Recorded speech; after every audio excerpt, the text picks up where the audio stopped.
Halo, apa kabar semuanya? Semoga sehat-sehat aja ya, dan rezekinya makin banyak. Dalam video kali ini, kita akan bahas alur cerita dari film yang berjudul Togo. Film yang dirilis pada tahun 2019 ini menceritakan aksi heroik seekor anjing kereta luncur yang menyelamatkan satu kota yang bernama Nome dari wabah mematikan. Film yang diangkat dari kisah nyata ini berlatar belakang di Alaska tahun 1925. Aksi perjalanan penjemputan serum ini dikemas cukup menarik oleh sang sutradara Erikson Core.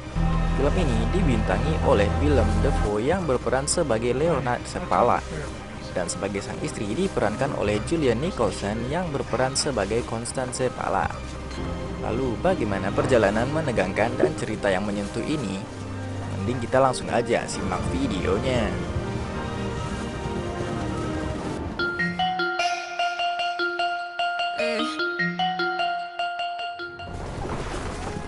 Di awal film diperlihatkan Seppala yang baru saja pulang dari perjalanannya. Namun dia menemukan kotanya sangat sepi dan semuanya tutup. Kedatangan Seppala pun sudah ditunggu temannya, dan dia menjelaskan bahwa saat ini kota sedang dilanda wabah yang sangat mematikan. Rapat pun dilakukan bersama wali kota, dokter, dan warga bahwa terdapat serum yang dapat mengobati pandemi ini dan akan dikirim memakai pesawat. Seppala yang baru kembali pun menjelaskan bahwa salju akan turun dan akan ada badai besar, jadi pesawat tidak mungkin bisa mengantarkan serum tersebut. Wali kota pun mengunjungi Seppala dan memintanya untuk melakukan penjemputan serum, karena Seppala adalah seorang peluncur yang sangat berpengalaman. Konstan pun terlihat kecewa dengan permintaan wali kota tersebut.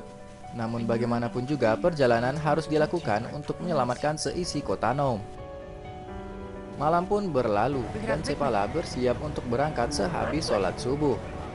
Konstan meminta Togo agar dia dan suaminya bisa pulang dengan selamat, walaupun merasa sedih dengan keberangkatan suami tersayangnya ini. Saat matahari muncul, terlihat semuanya sudah ditutupi oleh salju, dan perjalanan Seppala pun dimulai.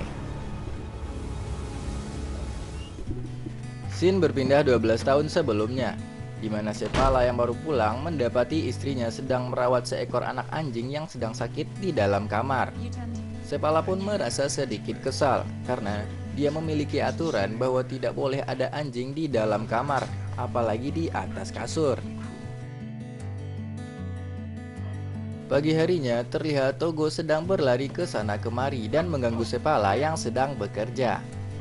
Konstan adalah orang yang menyayangi Togo dan meminta Seppala untuk melatihnya menjadi anjing peluncur karena Togo memiliki lari yang sangat cepat. Dan tentu saja Seppala yang tidak menyukai Togo tidak setuju dengan pendapat Konstan tersebut.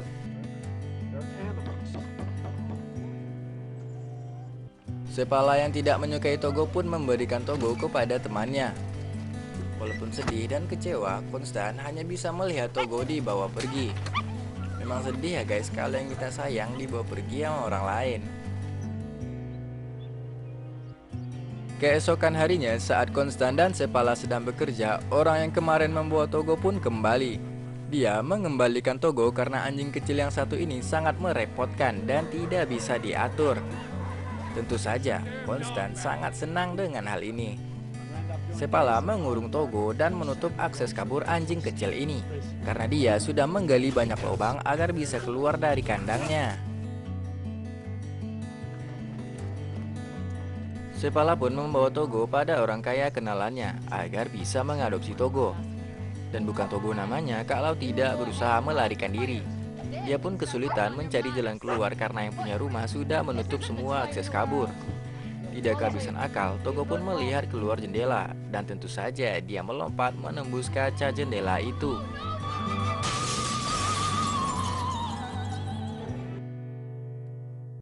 Seppala yang sedang melatih anjing peluncurnya pun melihat Togo berdiri sendirian di atas sebuah tebing. Togo pun segera turun dan mengganggu anjing-anjing yang lainnya. Seppala yang pastinya kesal ingin menangkap Togo, tapi dia mendapati bahwa Togo sedang terluka. Dia pun bermaksud mengistirahatkan Togo, tapi dia tidak mau. Seppala akhirnya mengganti salah satu anjing peluncurnya yang paling belakang dengan Togo dan mencoba memberinya kesempatan. Setelah melihat aksi Togo, Sepala pun memindahkan Togo ke barisan nomor 2 karena anjing kecil ini mampu mengimbangi anjing-anjing lainnya yang bertubuh besar. Dan tentu saja, Sepala terkesan dengan kemampuan Togo ini. Saat mendekati rumahnya pun terlihat Togo sudah berada di posisi paling depan sendirian. Sepala benar-benar terkesan dan terkejut bahwa Togo bukanlah anjing peluncur biasa, tapi seekor lead dog atau anjing pemimpin. Disinilah nama Togo didapatkan oleh anjing kecil ini, nama yang diambil dari sebuah nama admiral Jepang. Esok harinya, Sepala memanggil Konstan yang sedang bekerja dan memperlihatkan bahwa Togo adalah seekor anjing yang patuh dan taat aturan, karena dia tahu anjing tidak boleh masuk ke dalam kamar. Scene berpindah saat perjalanan Sepala menempuh badai salju. Di sini mereka pun salah arah karena angin yang kencang dan salju yang mengganggu penglihatan Sepala, sehingga membuat mereka mengarah ke sebuah tebing yang curam. Kereta pun tidak bisa direm begitu saja, dan Sepala sempat tersungkur karena ingin memberhentikan keretanya. Tuhan pun masih berpihak pada mereka, dan kereta bisa berhenti tepat di ujung tebing. Sepala pun meminta Togo untuk dapat mendaki dan menyelamatkan anjing-anjing yang lainnya. Dan tentu saja Togo berhasil menyelamatkan dan membawa mereka ke atas. Sepala pun merasa senang, tapi dia menyadari bahwa kaki Togo terluka karena dia sudah berusaha keras untuk menghentikan lajur kereta. Mereka beristirahat di kediaman Amituk dan istrinya. Togo pun dirawat dan diobati lukanya sama istri Amituk. Mereka pun melanjutkan perjalanan di pagi hari. Sepala dan Togo menyeberangi sungai besar yang sudah membeku untuk menghemat waktu perjalanan. Sungai yang mengeras ini sudah mulai retak, ditambah lagi rombongan Sepala yang melintas membuat retakan es semakin besar. Namun mereka berhasil sampai tujuan dengan selamat.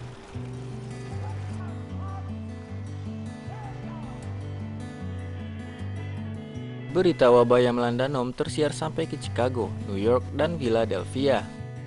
Scene lalu berpindah ke kantor wali kota, di mana Konstan yang mendapat kabar ada perubahan relay penjemputan serum, bahwa akan ada anjing peluncur dari Fairbanks kota tujuan yang mengantarkan serum agar bisa bertemu dengan Sepala di perjalanan. Konstan menyadari bahwa suaminya akan mempersingkat waktu dengan melintasi sungai jika ada yang mengeras, dan bisa saja Sepala tidak bertemu dengan sled dog dari Fairbanks. Togo dan Sepala memasuki sebuah hutan, dan terlihat juga sled dog dari Fairbanks yang dimiliki Henry. Namun, anjing-anjing milik Henry teralihkan oleh kawanan rusa dan keluar dari jalur sehingga masuk ke dalam hutan. Henry pun memperbaiki jalur anjing-anjingnya. Sepala yang melintas tidak menyadari keberadaan Henry karena sudah sangat kedinginan. Henry yang menyadari Sepala melintasinya mencoba mengejar dan memanggil Sepala, namun tidak disadari dan didengarkan oleh Sepala, dan Sepala pun menghilang dari penglihatan Henry. Henry pun hanya bisa tertunduk lesu. Namun, Henry melihat Sepala yang kembali dengan berjalan kaki, dan akhirnya mereka berdua pun dapat bertemu. Mereka pun bermalam di sebuah posko pemberhentian, dan mereka pun dapat sedikit beristirahat. Pagi harinya, Sepala dan Togo hendak berangkat kembali ke Nom dengan membawa serum yang diberikan oleh Henry. Mereka pun sampai dan berhenti di pinggir sungai besar yang mereka lintasi tadi.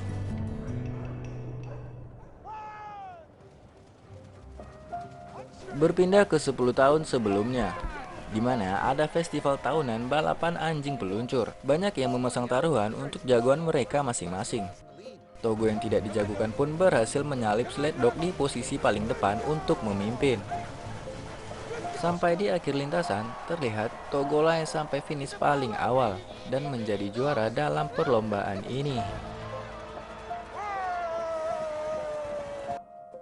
Sepala pun memajang medali kemenangan Togo di dekat perapian rumah mereka. Scene lalu kembali kepada Sepala dan Togo yang akan melintasi sungai yang sudah mulai hancur dan mencair. Walaupun sedikit ragu, namun Sepala tetap melintasi sungai tersebut.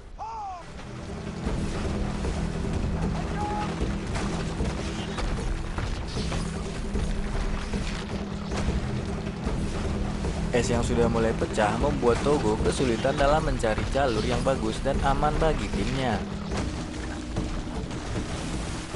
Rombongan ini bahkan sudah terombang-ambing sampai hampir terbalik karena air sungai yang bergelombang ditiup angin. Akhirnya mereka pun sampai di pinggir sungai.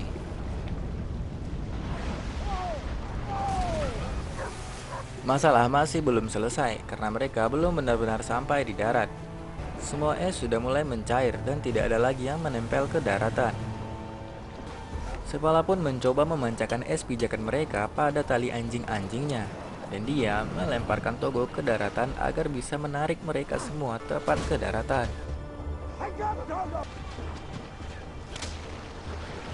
Togo yang dalam kamus hidupnya tidak kenal kata menyerah terus berusaha untuk menarik timnya. Dia pun akhirnya berhasil menarik semua rekan-rekannya. Namun, saat Sepala berlari dengan keretanya, dia terjatuh dan terpisah. Sepala pun akhirnya berlari untuk mengambil ancang-ancang dan melompat sekuat tenaga ke darat, dan dia pun berhasil. Mereka semua pun akhirnya selamat. Rumah Amituk kembali menjadi tempat peristirahatan Togo dan Sepala. Istri Amituk yang selalu merawat Togo menyadari bahwa kondisi anjing hebat ini sangat tidak baik-baik saja. Di kediamannya terlihat Konstan dan Gunner yang bersiap untuk ikut relay penjemputan serum.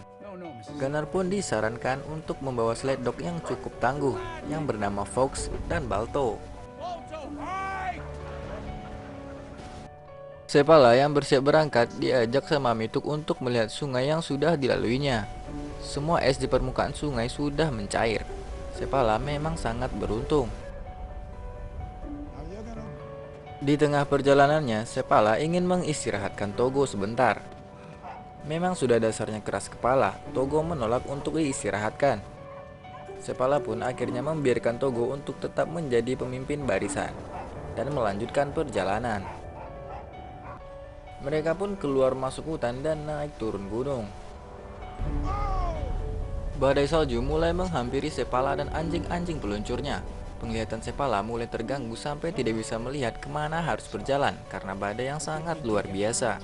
Dia pun hanya bisa mempercayai Togo untuk dapat membawa mereka semua ke pemberhentian berikutnya.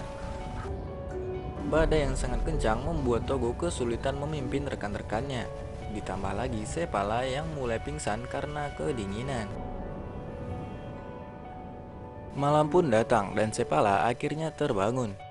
Dia menyadari bahwa keretanya sudah tidak bergerak lagi dan pasti ada yang tidak beres dengan anjing-anjingnya. Sepala mendapati semua anjingnya sudah meringkuk kedinginan, bahkan termasuk Togo yang sudah tidak bisa apa-apa lagi. Secercah cahaya pun datang. Ternyata tempat mereka berhenti ini sudah di depan posko tujuan. Sepala pun dibantu oleh temannya dan seorang peluncur juga yang bernama Charlie. Togo benar-benar sudah menyelamatkan mereka semua. Serum pun diberikan kepada Charlie agar bisa diantarkan ke kota Nom secara estafet. Sepala merasa sedikit kecewa karena dia tidak bisa meluncur sampai akhir. Tapi yang paling penting saat ini adalah keselamatan dirinya dan Togo.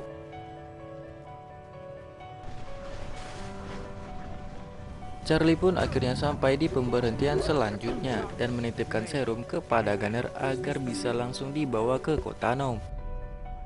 Kabar gembira datang di kota Nom, di mana Gunner sudah sampai ke kota dengan membawa serum yang sudah ditunggu-tunggu sama semua orang. Serum pun langsung diberikan kepada seorang dokter. Kemudian datang seorang wartawan yang menanyakan siapa nama peluncurnya dan anjing yang paling depan. Nama Fox seperti nama binatang lain, dan akhirnya Balto sendiri tercatat sebagai pahlawan dalam relay ini. Serum yang disebarkan dapat menyembuhkan semua orang. Anak-anak di rumah sakit mulai ceria dan tertawa kembali. Setelah kondisinya mulai membaik, Sepala dan Togo melanjutkan perjalanan mereka untuk pulang. Namun kali ini Sepala ikut berjalan di samping Togo dan tidak ingin menyusahkannya. Mereka pun akhirnya sampai di rumah. Konstan melihat Togo yang sudah tidak bisa berjalan dan digendong oleh Sepala. Togo diistirahatkan di atas kasur. Di sini, Sepala melanggar aturannya sendiri bahwa tidak boleh ada anjing di dalam kamar, apalagi di atas tempat tidur. Sepala yang terbangun dari tidurnya melihat istrinya sedang merawat Togo. Konstan mengatakan dia kecewa dengan berita bahwa Gunner dan Balto yang dianggap sebagai pahlawan kota Nome. Rumah mereka pun mulai didatangi banyak orang yang ingin berterima kasih atas apa yang dilakukan Sepala dan Togo. Tamu pun berdatangan sampai larut malam.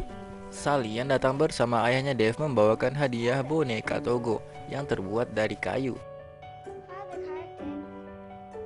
Sally yang masih polos pun bertanya kepada Sepala apakah Togo akan segera mati. Hal ini membuat Sepala kesal dan pergi keluar karena dia menyadari dialah yang sudah membuat kondisi Togo menjadi seperti sekarang ini.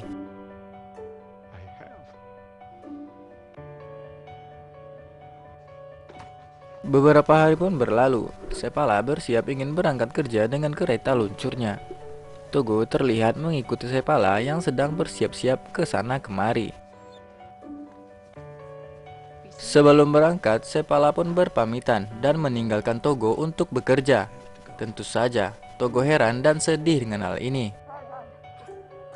Togo mencoba membuka pintu agar bisa ikut dengan Sepala. Dia hanya bisa melihat Sepala sedang bersiap-siap berangkat dengan anjing-anjing yang lainnya. Walaupun ini sebenarnya berat bagi Sepala untuk meninggalkan Togo. Togo hanya bisa memanggil dan melihat tuannya pergi dari balik jendela.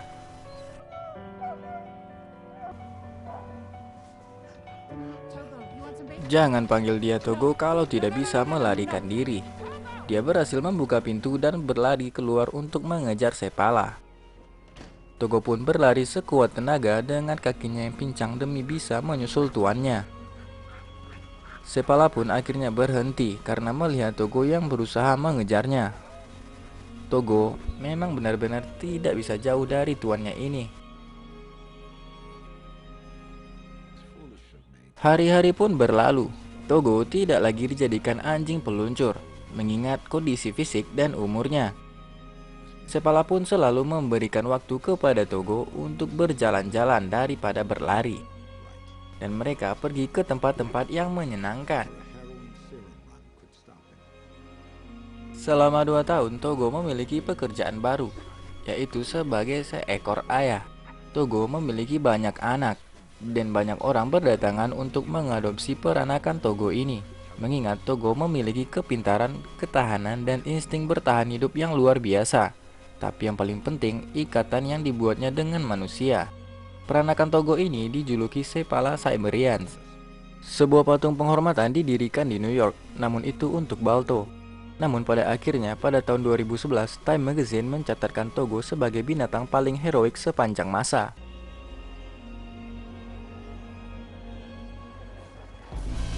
Segitu aja alur cerita dari film Togo. Terima kasih buat yang udah menonton. Jangan lupa like dan subscribe channel ini ya guys buat video-video selanjutnya. Ciao ciao.